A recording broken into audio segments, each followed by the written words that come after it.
Bienvenidos y bienvenidas a su programa bíblico existencial, donde compartimos juntos el don de la palabra de Dios, que nos ilumina, nos enriquece y nos transforma de día en día. Estamos compartiendo el Evangelio de San Lucas. Hoy veremos el capítulo 2 del 33 hasta el final. Y vamos a iniciar orando, disponiéndonos ante el don del Espíritu Santo, siempre en su comunidad, para que iluminados por él podamos no solo aprender sobre el Evangelio, sino asumirlo en nuestras vidas, para convertirnos en discípulos misioneros en salida y sinodales. Por Jesucristo nuestro Señor. Amén.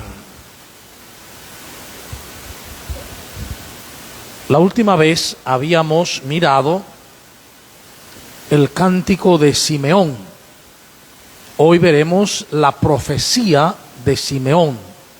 Desde este punto, cuando dice su padre y su madre estaban admirados de lo que se decía de él.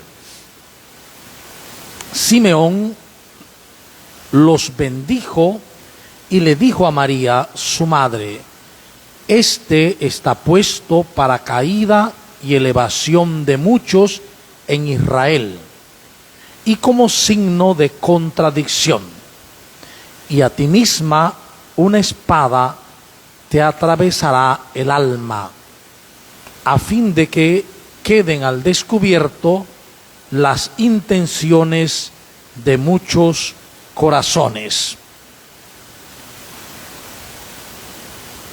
Es evidente que para Lucas, María es la hija de Sión.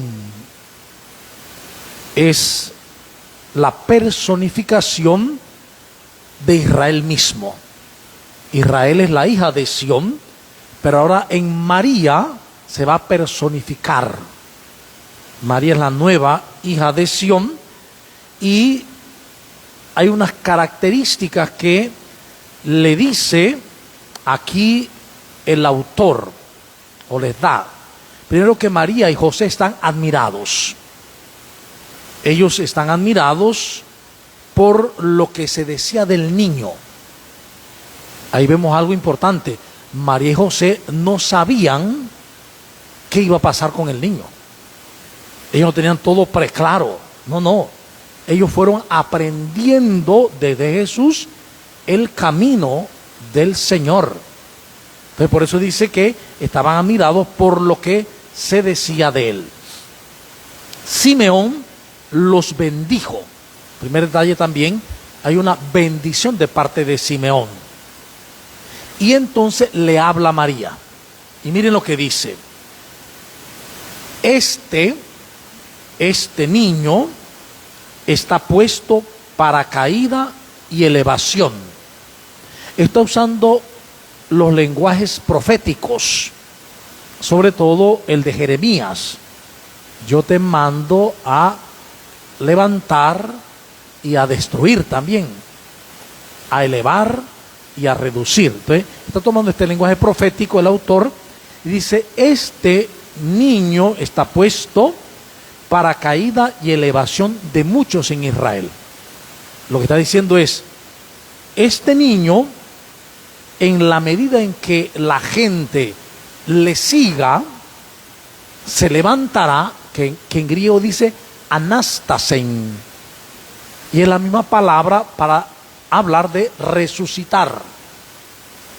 Es la misma, levantarse, resucitar. Lo que está diciendo es: este niño en Israel, por este niño algunos van a resucitar y otros se van a caer. Por su elección. ¿En qué sentido? Hay que entender entonces desde el mundo evangélico qué es resucitar. Y dice: en esto conocemos que hemos pasado de la muerte a la vida, en que amamos a los hermanos. Quien no ama permanece en la muerte. Quien odia a su hermano es un homicida. Por lo tanto, la resurrección es pasar de la muerte a la vida, que bíblicamente es pasar del desamor al amor. Quien crea en Jesús se levantará en el amor, resucitará en el amor. Quien no cree en Jesús se caerá. Su vida será una vida no resucitada, una vida no amorosa. Además de esto, dice otra cosa. Y como signo de contradicción. Evidentemente, cuando escribe Lucas esto, ya Jesús había muerto y resucitado. Hacía más o menos 60 y pico de años, cuando Lucas escribe, o la comunidad lucana escribe este texto. Ya sabían que era el Mesías, ya sabían que había resucitado. Por lo tanto, es lógico poner en boca de Simeón esto de que iba a ser un signo de contradicción, porque unos iban a creer y otros no, y el que no cree se iba a oponer a aquel que cree. Signo de contradicción. Incluso en el mismo mundo religioso de la época va a poner en jaque a la religión del momento, la va a iluminar, dice, para que se vea cuál es la auténtica religión que Dios quiere que vivamos, la religare, la verdadera reunión con Él. Entonces le dice a ella: y a ti misma una espada te atravesará el alma. Volvemos otra vez sobre el término alma, que Jesús nunca pudo hablar de alma, ni María tampoco, porque es un término griego. El alma viene de una idea platónica, cuerpo y alma, pero que el autor, la comunidad lucana, lo utiliza porque está escribiendo en griego.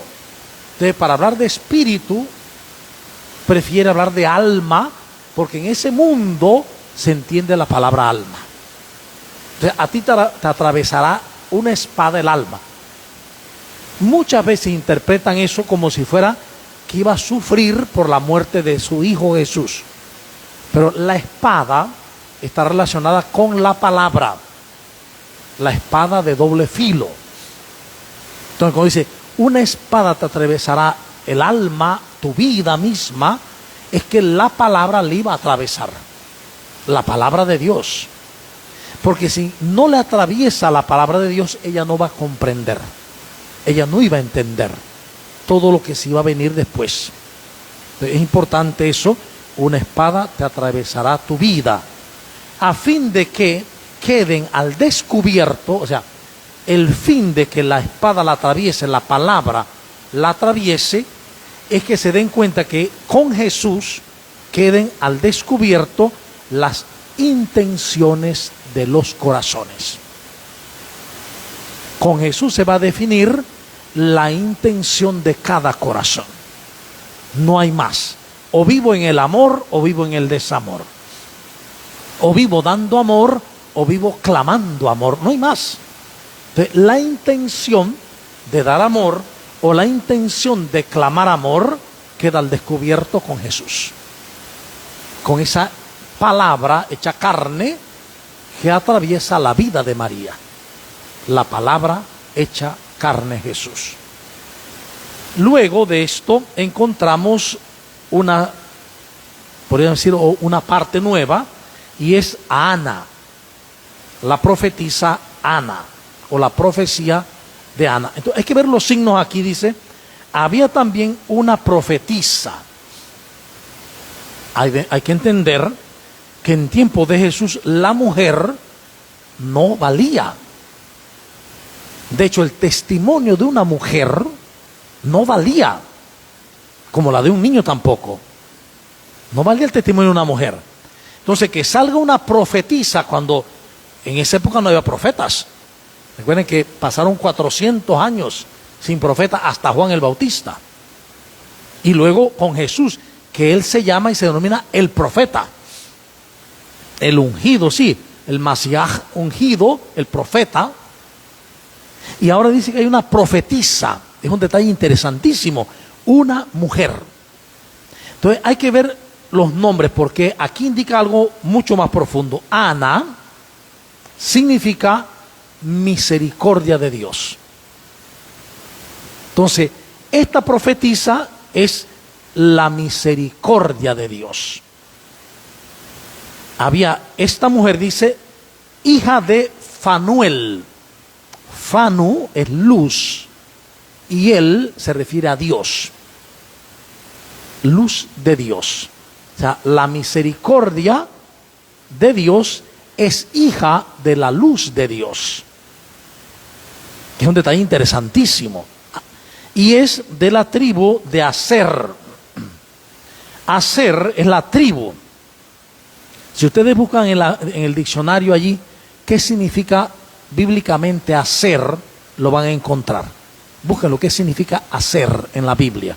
A-S-E-R. Que es de suma importancia. ¿Por qué? Porque dice que Ana era de edad avanzada. Recordemos que en el mundo de Jesús la ancianidad comienza a los 30 años. En esa época la vida media eran 40 años. La mayoría de la gente moría antes de los 40 años. De 30 años para arriba ya era anciano. Por eso de 30 años hacia arriba se podía enseñar. Jesús no por gusto comenzó a los 30 años su ministerio, porque ya era un reverente anciano para ese tiempo. Hoy decimos, el joven Jesús, no, para nosotros era un joven, pero en aquella época era un anciano ya reverente. Entonces, ¿qué significa ser? Felicidad o bendición. Entonces, miren la unidad. La misericordia de Dios es hija de la luz de Dios, que viene de la felicidad, de la alegría de encontrarse con Dios. Miren todo lo que dicen los nombres nada más. La felicidad, la alegría de encontrarse con Dios. De aquí entonces vemos cómo, por ejemplo, Evangelii Gaudium o Aparecida dice, encontrarse con Jesús es encontrarse con la alegría. Quien de verdad se encuentra con Jesús, se encuentra con la alegría.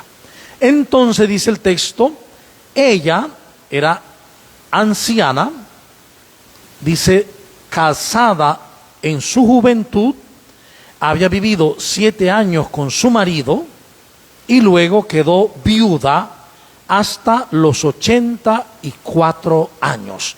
Es decir, había sido, si uno lee esto desde ahorita, pues no ve mucho. Pero si tú lo lees desde el pensamiento hebreo, que haya vivido más de la media, 40, hasta los 84, el doble, quiere decir que era una mujer bendecida por Dios. De una alta bendición, porque recuerden que la promesa de Dios es tierra, descendencia y larga vida. No tenía descendencia, era viuda, pero tenía larga vida. Quiere decir que ya esa larga vida, aunque no tenía hijos, tenía bendición, bendecida de Dios. Y a esa edad está profetizando. ¿Y qué es lo que profetiza? Dice que presentándose en aquella misma hora, alababa a Dios y hablaba del niño a todos los que esperaban la redención de Jerusalén. Mire, qué interesante. Esta mujer se le había, dice, noche y día orando. Tenemos que entender también el mundo hebreo que es noche y día orando. No es pidiéndole a Dios noche y día. Es noche y día abiertos o abierta a la conciencia de la presencia de Dios. Noche y día abierta a la voluntad de Dios. Noche y día abierta a la voz de Dios. Esa es la oración. No es tanto lo que se le dice a Dios, es más lo que se escucha de Él. Entonces, noche y día orando en ese diálogo amoroso entre ella y Dios. Y dice, presentándose como si ella conociera al niño, como si conociera a la familia. Pero resulta que la familia era de Nazaret y esta era de Jerusalén. Y entonces alababa a Dios y hablaba del niño y de todos los que esperaban la redención de Jerusalén. es decir, los que esperaban al Mesías. El Mesías como la figura emblemática del reinado de Dios. El Mesías como el descendiente davídico que iba a liberar a Israel de toda opresión. De toda opresión. Entonces, eran todas las esperanzas del pueblo. Después de esto, dice de que Ana intervino, se hace un silencio. Un silencio, ¿por qué? Viene la vida oculta de Jesús en Nazaret. La vida oculta de Jesús en Nazaret. De este momento de Jesús niño al momento de los 12 años, no hay nada escrito. ¿Por qué no hay nada escrito? Uno, porque Jesús nunca escribió nada. ¿Y por qué no escribió nada? Porque en aquella época ningún rabí escribía nada. Porque lo escrito estaba en la Tanaj y en la Torah. Cualquier comentario que hiciera un rabí sobre la palabra era comentario. Y eso no se escribía. Eso se podía guardar en tradiciones orales, etc. Y también porque en tiempo de Jesús, cuando Jesús muere y resucita, la creencia próxima de los discípulos es que Jesús venía pronto, que Jesús venía ya, la segunda venida. ¿Qué pasa? Que como pasa 5 años y Jesús no vuelve, pasan 10 años, pasan 15 años, pasan 20 años, pasan 50 años y Jesús no ha vuelto. Y empiezan a morir los testigos de la resurrección. Y es cuando Pablo comienza a escribir. Porque Pablo escribió primero que los evangelistas. Pablo comienza a escribir. Su primera carta data del año 54, más o menos, el otoño del 54, y es la primera carta a los tesalonicenses. Y ya en esa carta Pablo todavía está diciendo, Cristo viene pronto. Ya, viene. ¿Por qué se afanan? Ya viene. Pero ya después en la segunda carta a los tesalonicenses, que se da un par de años, casi 10 años después, entonces dice, la verdad es que no sabemos la venida del Señor. Y hay que trabajar, porque el que no trabaja, que no come, no coma. Ya habían entendido que no habían entendido bien lo de la venida del Señor. No habían comprendido bien eso de la venida del Señor. Como hoy también no se comprende bien. Los últimos tiempos no se comprende bien. Los últimos tiempos no es que ahorita ya está, ahora estamos en los últimos tiempos. Claro que estamos en los últimos tiempos. Desde la venida del Mesías hacia acá estamos en los últimos tiempos. No porque se va a acabar el mundo, no, sino los últimos tiempos en que viene la perfección con Jesús del auténtico conocimiento de Dios y del auténtico conocimiento del ser humano. Con Jesús viene una nueva luz que viene a mostrar quién es Dios realmente y quién es el ser humano realmente. Dios no es el Dios que se había creído, y aún mucha gente lo cree, de castigo, el Dios de vengativo, el Dios iracundo. No, dice Jesús, no. Ya veremos paulatinamente en Lucas, porque Lucas, como es el evangelio de la misericordia, va mostrando el rostro verdadero de Dios. En el hijo pródigo, en la oveja perdida, en la mujer pecadora. Es interesantísimo y hermosísimo cómo en el evangelio Lucas presenta un Jesús que viene a cambiar los paradigmas sobre Dios, las ideas sobre Dios, para llevarnos a una experiencia del Abba, de un Dios que es Padre, Padre amoroso infinitamente. Dice el texto, versículo 39, así que cumplieron todas las cosas según la ley del Señor. Solo dicen esto. pero que es fundamental. ¿Quiénes? José, María y Jesús cumplieron todas las cosas según la ley del Señor. Cuando se habla de la ley del Señor hay que entender según la Torá, lo que hoy conocemos como el Pentateuco. Y cumplir según el Pentateuco significa entender qué es la Torá. La Torá realmente se traduce por ley en casi en todas las Biblias, incluso la de Jerusalén, que es una de las más acercadas al original. Tú vas a la Reina Valera y dice también lo mismo, o a la Biblia Dios habla hoy, o a la Biblia latinoamericana, todos hablan de la ley. Sin embargo, la Torá, la palabra Torá, está muy cerca de otra palabra que se dice Jokma. Jokma en hebreo es sabiduría. Entonces, la Torá es en realidad enseñanza. Torá significa enseñanza. Enseñanza de la sabiduría divina, de la sabiduría de Dios. Lo que están diciendo es, así que cumplieron todas las cosas según la enseñanza de la sabiduría del Señor. Esto cambia terriblemente todo, ¿no? ¿Por qué? Porque si tú dices, es que cumplieron la ley, bueno, entonces es que es un mundo legalista. Estamos enseñando un mundo legalista. No, es un mundo de alegría. El mundo en el Señor. Cumplieron todas aquellas cosas de las enseñanzas de la sabiduría del Señor. Entonces uno recuerda el libro de la sabiduría, que dice la sabiduría es más rica que un panal de miel. Puedes saborearla y degustarla. Esa es la sabiduría. Uno, el que aprecia la sabiduría, dice, encuentra el camino luminoso. Eso es lo que vieron José, María y el niño. Y dice, volvieron a Galilea, en otras palabras, a Nazaret, a la ciudad de Nazaret. Aquí hablan de ciudad. Y uno se imagina de pronto como Boquete, la ciudad de Boquete. Miren que a Dolega no se le dice ciudad, ¿verdad?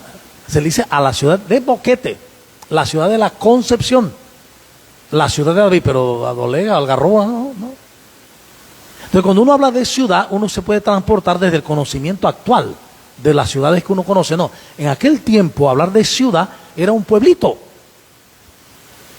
con un par de casas y qué sé yo, 100, 150 personas viviendo ahí. Esa era una ciudad. Entonces, la ciudad de Nazaret. Fueron a Galilea. Recuerden que Galilea tiene un significado profundo. Galilea significa en el hebreo lugar de los rizos, de algo enrizado, encolochado, enredado. Y tiene razón, ¿por qué? Porque Galilea, siendo parte de Israel, la parte norte, se había contaminado con los pueblos paganos, 5 pueblos paganos que vinieron alrededor, y había muchos gentiles. Por eso le llaman también Galilea de los gentiles. Entonces Galilea en sí misma se llama enredo, significa enredo. Eso era un enredo allá. ¿Ve? Y se van a vivir a la ciudad de Nazaret. Nazaret, algunos dicen que viene de Nazir. Nazir significa aquel que se consagra a Dios y promete no raparse la cabeza, no cortarse el cabello, no comer cosas impuras y vivir consagrado a Dios. También en el teléfono habrá otras definiciones sobre Nazaret. ¿Qué significa Nazaret? En la Biblia la pueden buscar en el teléfono para ver qué opiniones hay, porque hay varias opiniones sobre el significado de Nazaret. Pero si tomamos ese significado, entonces se fueron a vivir a Nazaret, que evoca ya una consagración, un seguir el camino del Señor, que en ese momento es el camino del Padre, de Dios. Y dice, el niño crecía y se fortalecía. El niño nació como otro niño, como cualquier niño, y creció como cualquier niño. sea, se hizo verdaderamente hombre. Él mudó los dientecitos, mudó las muelitas, se peló las uñas también con las piedras, tuvo dolor, ¿ve? Fue creciendo, y dice, iba creciendo en sabiduría, en fortaleza y de gracia de Dios que estaba con él. Esto es fundamental. Es un niño que va creciendo en la sabiduría y la gracia de Dios. ¿Por qué? Hay un documento muy bonito que se llama Patris Corde del Papa Francisco. Él dice: Jesús aprendió la ternura de Dios en la ternura de San José. En el trato de ese papá con él descubrió cómo era el papá Dios. Y eso tiene su lógica, porque a nivel psicológico uno relaciona a Dios con el Padre dependiendo del padre que uno tuvo. A mí me decía un misionero que ellos fueron a misionar a África y allá aprendieron el lenguaje un año, y ya la primera vez que él fue a predicar ya en la lengua de ellos, les digo, y lo que pasa es que venimos a anunciar a Dios que es un padre. Y todos comenzaron a llorar. Porque en aquel lugar los papás tenían a los hijos y de inmediato abandonaban a la mujer y se iban. Entonces los niños no tenían noción de papá, sino de abandono. Entonces él se reía y decía, yo pensé decir algo bonito y resulta que lo hice llorar a todos, porque para ellos papá significaba abandono. Entonces es muy importante la experiencia de papá que uno tiene, porque uno siempre relaciona a papá con papá Dios. Y por eso que mucha gente le tiene miedo a Dios y al Dios castigador, porque el papá era un castigador. Son relaciones que hacemos a nivel de la psicología. Entonces, ¿qué pasa? En realidad dice, José y María le están enseñando a crecer lleno de sabiduría y en la gracia de Dios. El camino de unos padres que van llevando a su hijo en la vida de Dios. Son unos fieles judíos, probablemente de más tendencia farisaica, fariseos, porque si hubieran sido saduceos, entonces Jesús no hubiera creído en la resurrección. Pues los saduceos no creen en la resurrección, mientras Jesús habla de la resurrección en esa línea como los fariseos. Ojo, los fariseos no es que eran malos, los fariseos eran cumplidores estrictos de la ley. Y cuando Jesús dice fariseos hipócritas, es porque cumplen la ley pero no viven el amor. Pero no era porque eran malos, era toda una tendencia que había grande en Israel, sobre todo en Jerusalén, de fariseos. Luego de esto, dice el texto, sus padres iban todos los años a Jerusalén a la fiesta de la Pascua. Bueno, iban a la fiesta de la Pascua, pero esto indica también algo muy grande.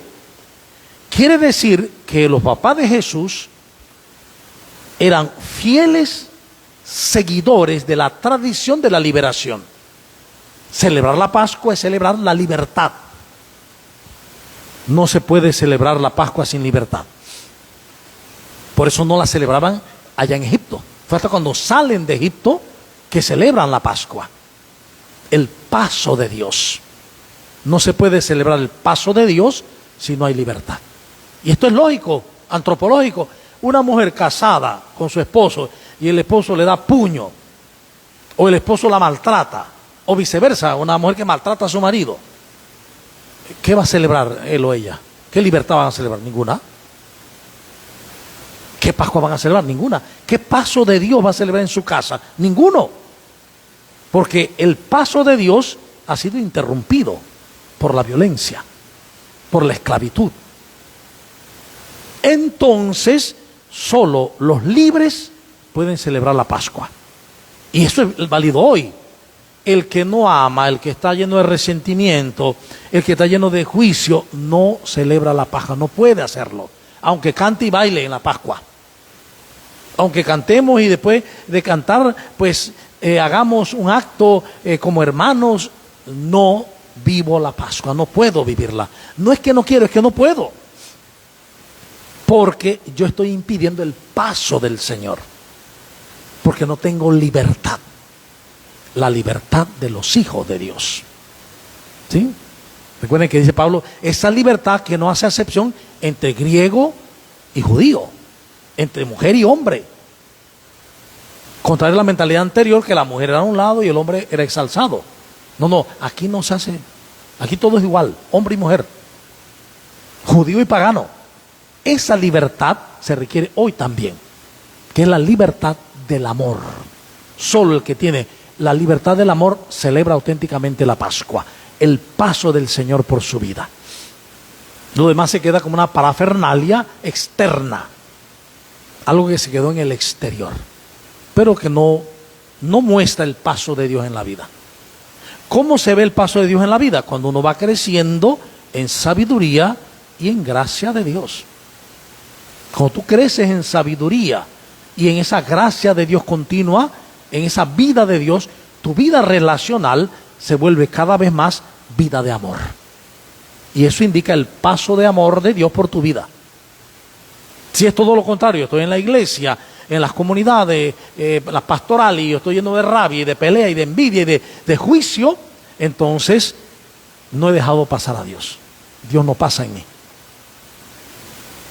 Dios no le permito que pase en mí, no le permito realizar su proyecto de amor en mí, de salvación. Bien, entonces dice el texto, cuando cumplió los 12 años, subieron como de costumbre a la fiesta. Quiere decir que los anteriores años no habían llevado a Jesús. ¿Por qué? Porque no se llevaba a los niños al templo. No se llevaban a los niños al templo. Y mucho menos a las niñas.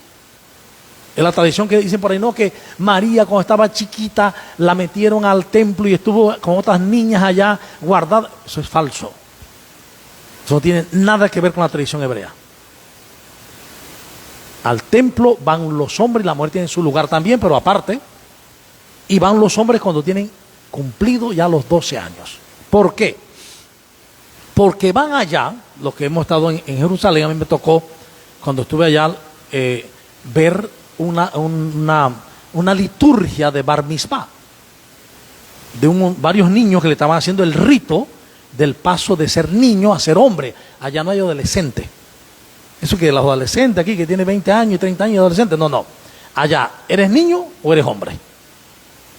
A los 12 años, lo que no sabemos nosotros es que a los 12 años se hace el rito del Bar Mitzvah. Mitzvah significa precepto, sabiduría, enseñanza de Dios. Y Bar significa hijo. Esto es importante incluso para lo que vemos en la televisión. Bar Simpson. No es por gusto, Bar es un nombre hebreo y significa hijo.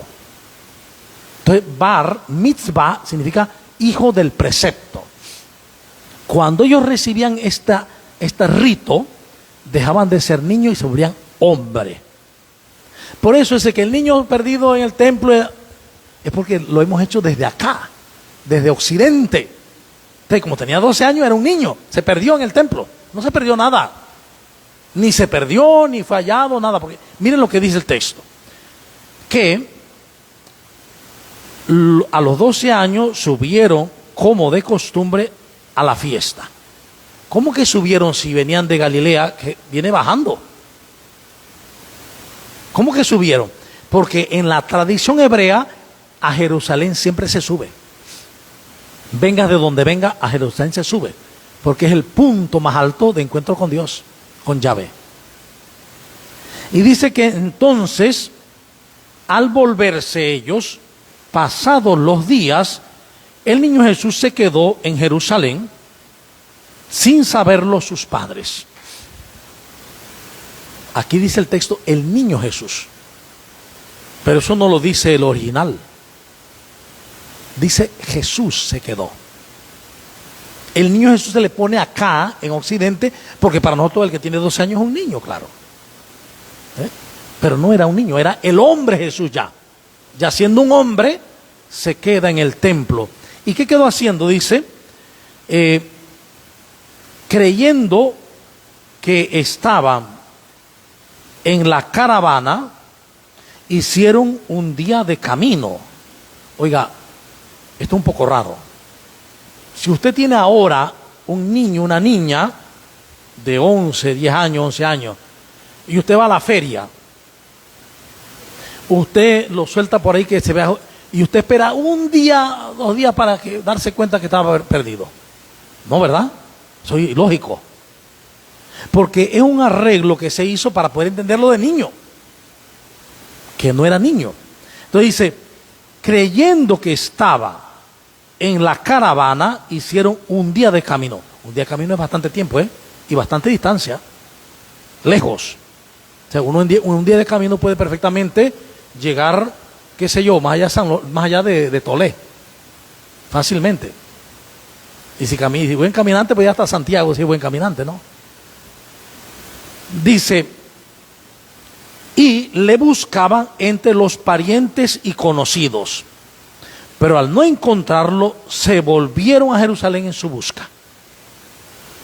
Aquí quieren dar también una lección de familia. Es decir, María y José, no le dice María a José, anda José a buscar al niño, o anda tú María, no, los dos van en su busca, dice. Los dos aman a su hijo, a los dos le importa su hijo. Entonces dice, al cabo de 3 días, al tercer día, de Sabiduría 6:2,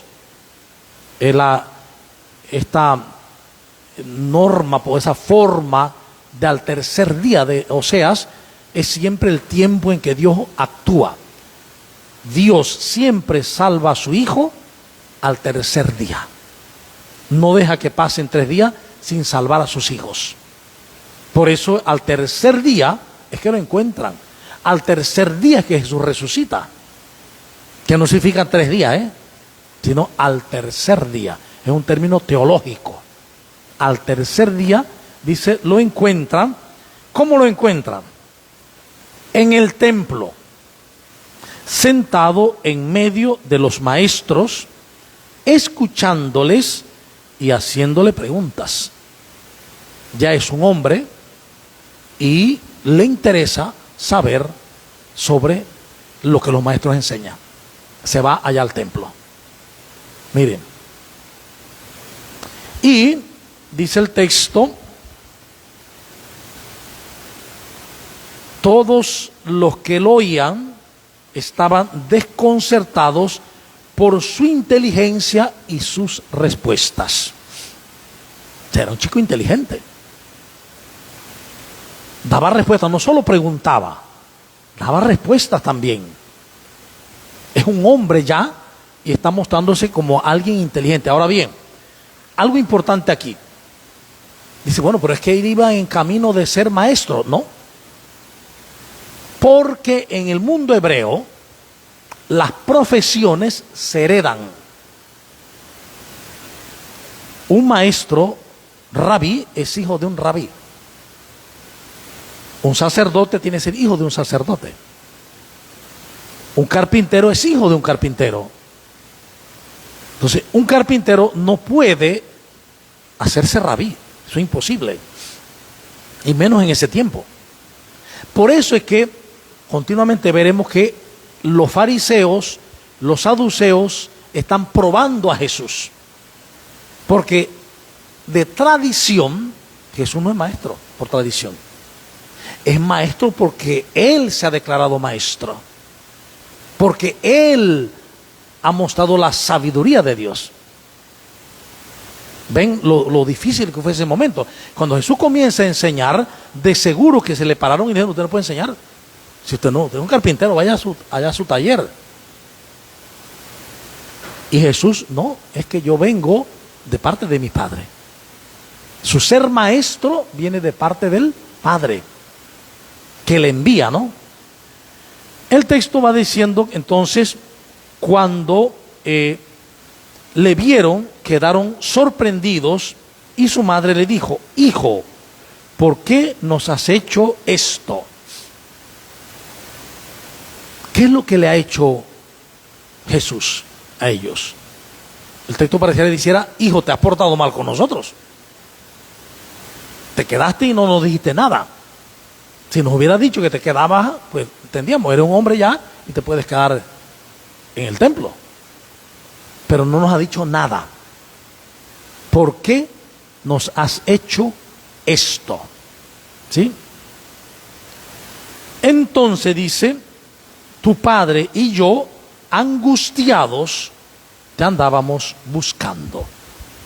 Esto está mostrando también cómo José y María vivieron una condición puramente humana. María no era una supermujer, como muchas veces los católicos quieren o queremos mostrar. No es así.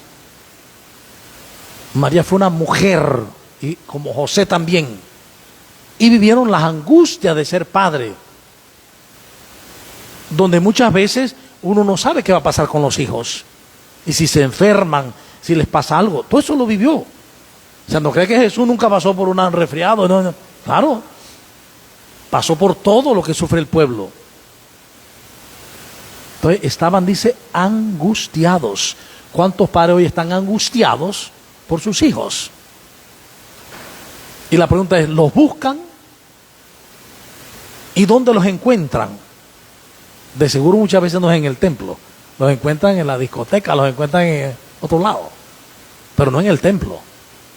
Jesús estaba en el templo porque sus padres le enseñaron el amor a Dios. Y si él se quedó voluntariamente, es que a él le interesaba lo de Dios. A él le interesaba el mundo divino. A él le interesaba conocer la palabra. Estaba enamorado. Y eso se debe a que sus padres lo llevaron a ese camino. Que podemos decir hoy que es la falta en nuestras comunidades. En estas comunidades los padres no llevan a los hijos a la experiencia de Dios. Los llevan obligados a misa. Van conmigo. Pero no hacen un proceso donde crezcan en sabiduría e inteligencia y gracia de parte de Dios.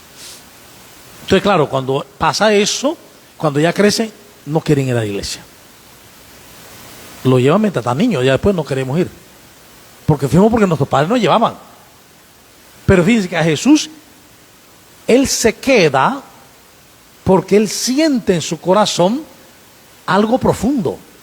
Sus padres no lo llevaron a la fuerza, porque ni siquiera lo llevaron a Jerusalén nunca hasta ese momento. Pero le enseñaron en su casa el amor de Dios, la vida en Dios. Y él estaba anhelante que llegara ese momento de ir al templo. Mírense ese hombrecito Jesús, 12 años, anhelante ir al templo, relacionarse con los maestros, preguntarles. ¿Cuántas ideas tendría Jesús, por ejemplo, sobre Dios? Todo enseñaba que Dios castigaba, que Dios mandaba a la muerte, que Dios... Entonces él había experimentado ya que Dios era bueno, que Dios era ternura con su papá, con la enseñanza. Entonces todas esas preguntas, claro, las llevaba para allá. Y dice el texto, cuando le vieron, le preguntan eso: ¿por qué nos ha hecho esto? Te buscaba o no sabía. Entonces dice él les contestó: ¿y por qué me buscaba? Esa pregunta es la pregunta de un adulto, no de un niño. Porque un niño estará llorando, asustadísimo, porque su papá no los ve. No, él ya se consideraba un hombre. ¿Por qué me buscaba? ¿Ve? Y dice el texto, ¿no sabían que yo debía estar en la casa de mi padre? O sea que ya a esa edad de adulto, él concebía a Dios como su padre. ¿No sabían que yo debía estar en la casa de mi padre? Esto es lo que hay que hacer en catequesis. Toda catequesis auténtica debe llevar a los niños, a los jóvenes, a los adultos, a la conciencia de querer estar en la casa del Padre. En la casa de tu Padre. En la casa de mi Padre. Eso lo experimentó Jesús. Y dice, pero ellos no comprendieron la respuesta que Él les dio. O sea, María y Jesús no tenían un preconocimiento y que sabía todo lo que iba a pasar. No. Ellos ni siquiera comprendieron lo que Jesús decía. ¿Por qué no lo comprendieron? Porque a ese momento todavía José y María creían que Jesús iba a ser carpintero, como realmente fue aprendiendo. Y que si sería Mesías, si tenía la idea del Mesías, era del Mesías davídico, un guerrero a la espada, con un ejército que derrotara a los romanos y pusiera a Jerusalén por encima de todos. Si había alguna idea. Pero evidentemente no entendieron nada, dice. Dice el texto, bajó con ellos, vino a Nazaret y vivió sujeto a ellos. Es interesante porque si era un hombrecito ya un hombre, lo más probable es que lo dieran en matrimonio, que buscaran, que tuviese su esposa ya. ¿Ve? Porque a los 12 podía ya asumir una esposa y a los 13 llevar a cabo la boda. Como la niña se daba a los 11 y a los 12 se daba la boda. En el bat misbah de la niña. Bat es hija. Bat misbah, hija del precepto. Aquí dice, entonces dice, bajó con sus padres a Nazaret y vivió sujeto a ellos. O sea, vivía con ellos. Vivía con ellos. Su madre conservaba cuidadosamente todas las cosas en su corazón. Es algo muy bonito. María guardaba todo esto que no entendía, muchas cosas no las entendía, pero las guardaba en su corazón. Las guardaba allí. ¿Por qué las guardaba? Porque después iba a entenderlas poco a poco. Como todos nosotros, vamos entendiendo poco a poco las cosas. Entonces dice el texto, el versículo ya 52, Jesús crecía en sabiduría, en estatura y en gracia ante Dios y ante los hombres. Esto es fundamental. ¿Por qué razón? Porque hay que, cuando vamos a Efesios capítulo 4, versículo 13, ¿qué dice? Hasta que todos lleguemos a la unidad de la fe, a la estatura del hombre perfecto, Jesucristo, verdadero hombre. Entonces, la estatura en que Jesús va creciendo no es meramente la estatura biológica nada más, es la estatura relacional con Dios. Por eso va creciendo en gracia. Y es precisamente lo que todos tenemos que hacer. Todos debemos crecer en sabiduría, en estatura y en gracia ante Dios y ante los hombres. No basta con decir yo crezco ante Dios, yo rezo a Dios, yo leo la Biblia y ya basta. Pero con los hermanos soy un ogro. Pero con los hermanos me llevo mal. No, yo crezco ante Dios y ante los hombres. En la estatura de Jesús. En la estatura de Cristo. Bien, entonces vamos a dejarlo allí para las preguntas o intervenciones que querramos hacer a partir de esta segunda parte del capítulo 2 del Evangelio de San Lucas.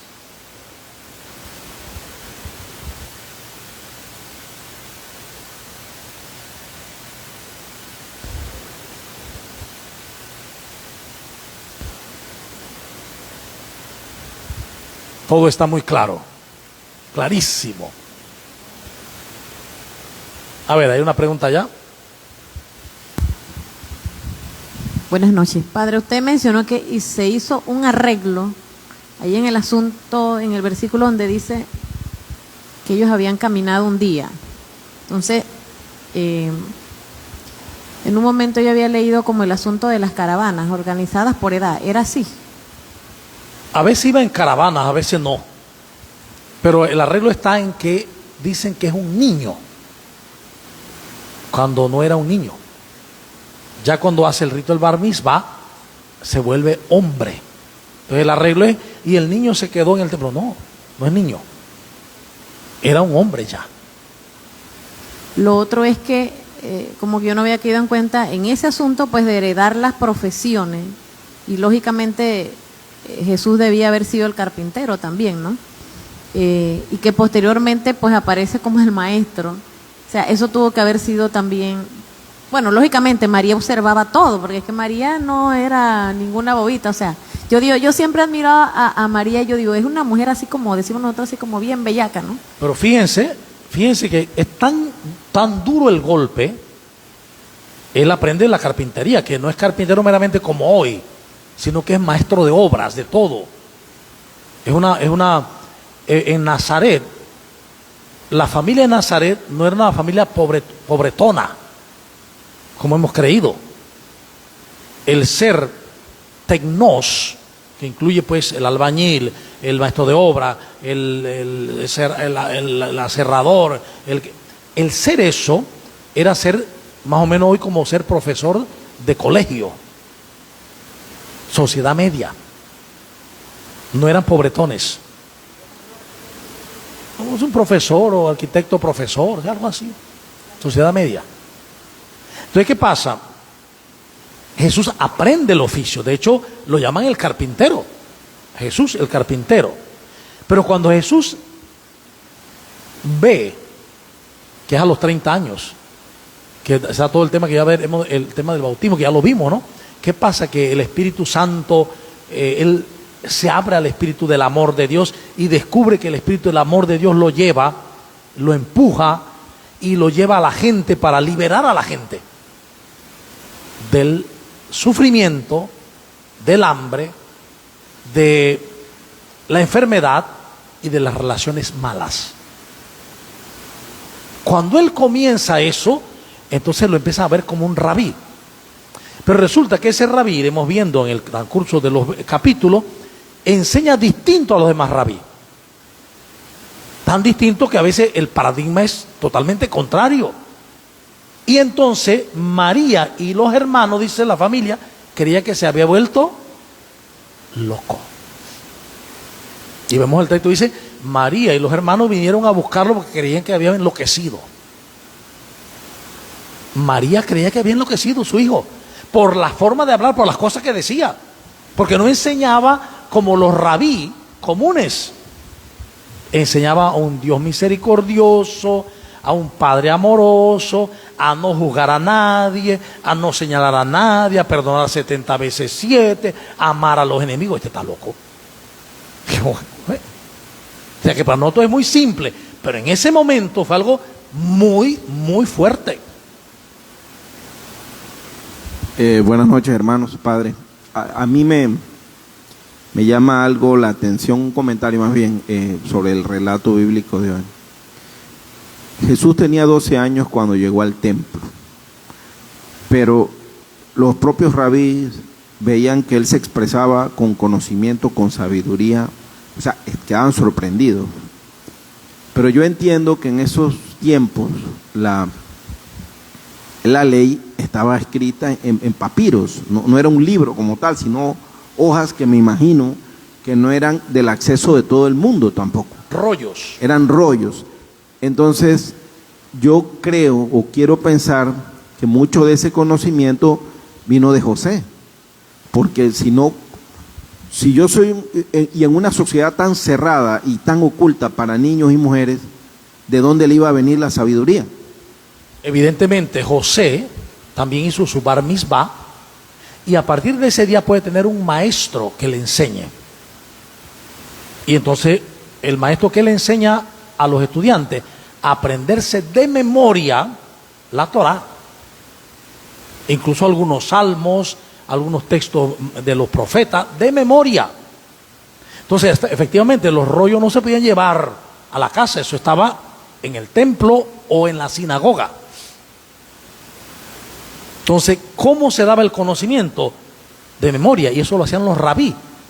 Pero quiere decir que si Jesús, hombre ya, sorprende a los rabí del templo, es porque José le enseñó muy bien. José no esperó que tuviera 12 años para que le enseñaran la Torá, se le enseñó desde antes. Entonces ya Jesús se sabía de memoria muchas cosas. Entonces la sorpresa es este acaba de hacer el bar mitzvah y ya tiene el conocimiento de un discípulo. Entonces aquí está el camino humano de José y de María que le han enseñado. Hay mucha gente que, no, que le vino el conocimiento así como las películas que hay de superhéroes, que tienen todo el conocimiento. No fue así. Él fue abriéndose al Espíritu Santo y fue descubriendo su camino, su misión, paulatinamente. Otro punto. Yo creo que María, el solo hecho de la forma como concibió, de una u otra forma, ella sabía que la vida de su hijo iba a ser especial. Quizá no sabía cómo iba a ser el desenlace, pero si un ángel la visita y concibe sin la presencia de un varón, evidentemente que no era algo regular. Sí, pero recuerda una cosa que aquí explicamos, no sé si estuviste ese día, ¿no? Que explicábamos que nosotros entendemos que un ángel, y entonces que vino el ángel volando, que eso es un género literario para explicar la experiencia interior de María, mística, con Dios. Y que es Dios, él mismo le revela en ese nombre Gabriel, ¿quién como Dios, no? ¿Quién como Dios? Le revela interiormente que va a tener un hijo que es obra del Espíritu Santo, que es niña. En hebreo es la rujá. En el mundo hebreo el Espíritu Santo es femenino, no es masculino como en el español. Entonces el Padre, el Hijo y el Espíritu Santo. Los tres son masculinos. En el mundo hebreo no.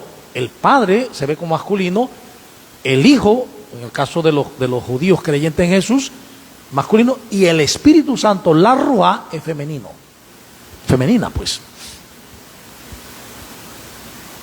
Entonces, lo que quiere decir es cómo la experiencia del Espíritu Santo le revela que ese Hijo es obra de Dios. Pero ojo, toda mujer embarazada, si piensa bien, se da cuenta que ese Hijo es obra de Dios, y que hay una serie de milagros que a veces ni uno se entera, una serie de milagros que se han dado en consecuencia y consecutivamente para que nazca ese hijo. Y toda madre, cuando ve a su hijo, siente que su hijo va a ser especial. De hecho, eso biológicamente está comprobado, claro. En la concepción y el nacimiento como tal son un milagro. Lo que quiero decir es que el nacimiento de Jesús es un nacimiento humano. Él se hizo plenamente hombre, siendo verdaderamente Dios. ¿Sí? ¿Qué relación tiene de que Jesús viene de la casa de David? Bien, es una relación porque la profecía, la que vimos incluso hoy, en la primera lectura de Isaías 7:14, y la parte anterior habla que el descendiente viene de la familia de Jacob, de la casa de David. La casa significa la familia de David. Entonces resulta que en los textos se pone que José es de la familia de David, no María, porque la descendencia se marcaba no por la madre, sino por el padre. Eso tiene Por que ver. lo tanto, tienen que decir que la descendencia davídica a Jesús le vino por parte de José, porque no podía venirle de parte de María, no de la mujer. ¿Le otorga el derecho de ser rabí? ¿Cómo? le otorga No, el ser descendiente de David no le otorga el derecho de ser rabí. Solo puede ser rabí el hijo de un rabí.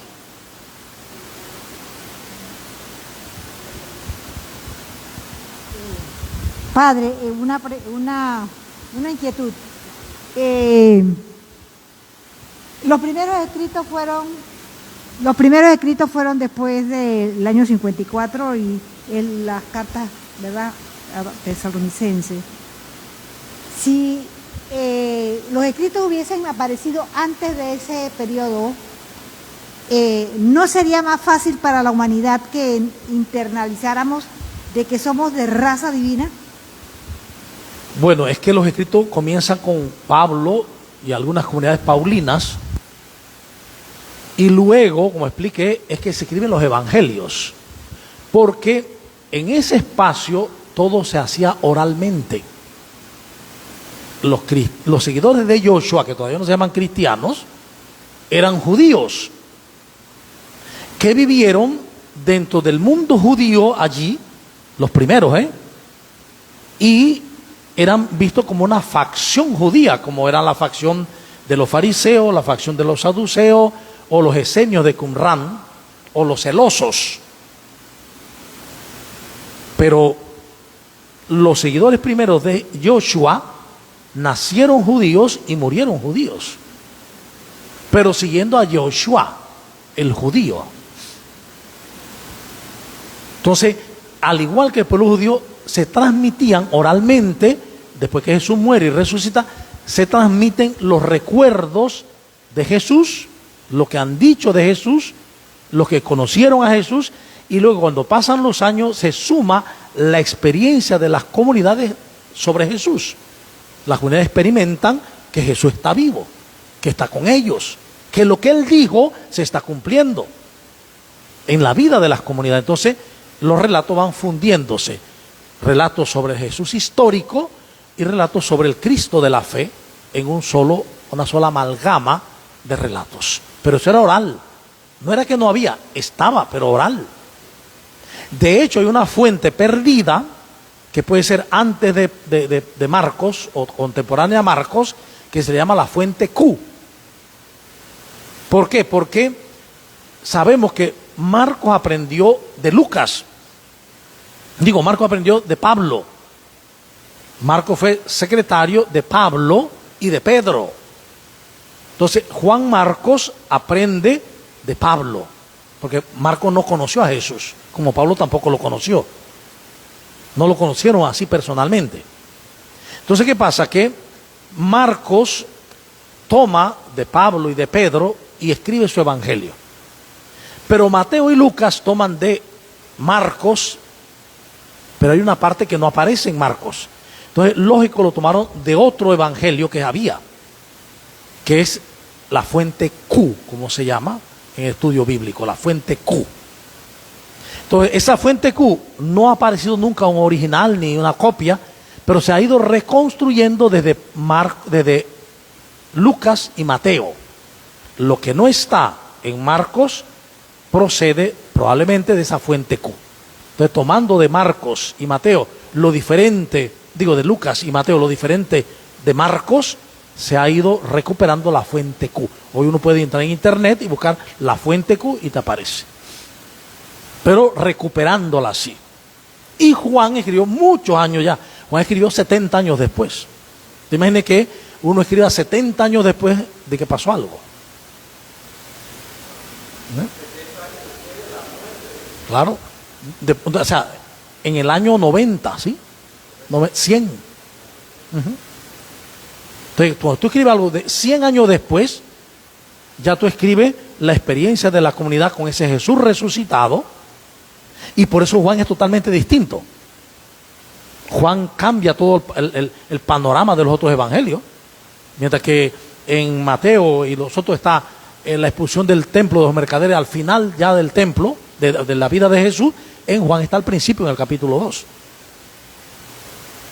Hay un cambio, porque ya es otra forma. Juan es muy teológico, se basa en elementos históricos, pero los transforma en teológicos, en catequesis. Y él mismo lo dice, si escribiéramos lo que Jesús habló, no cabría en los libros del mundo. Si alguien escribiera todo lo que tú has hablado, ¿cuántos libros saldrían? Un montón. O sea, y si escribimos de las mujeres, ¿de? Montones, ¿no? Porque el hombre es más cerrado. Montones. Pues eso es lo que dice Juan. Jesús escribió, dijo muchas cosas. Si escribiéramos todo lo que dijo, no cabrían en el mundo los libros. Hemos escrito estos signos, esto para que creyendo en Él, en su nombre, tengan vida eterna.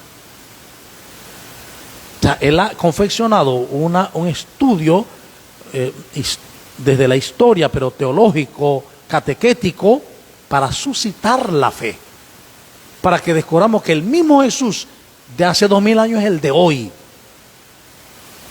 ¿Ve? Y que lo mismo que narran los textos sucede hoy, solo que yo no lo puedo ver porque no lo quiero ver o no lo puedo ver.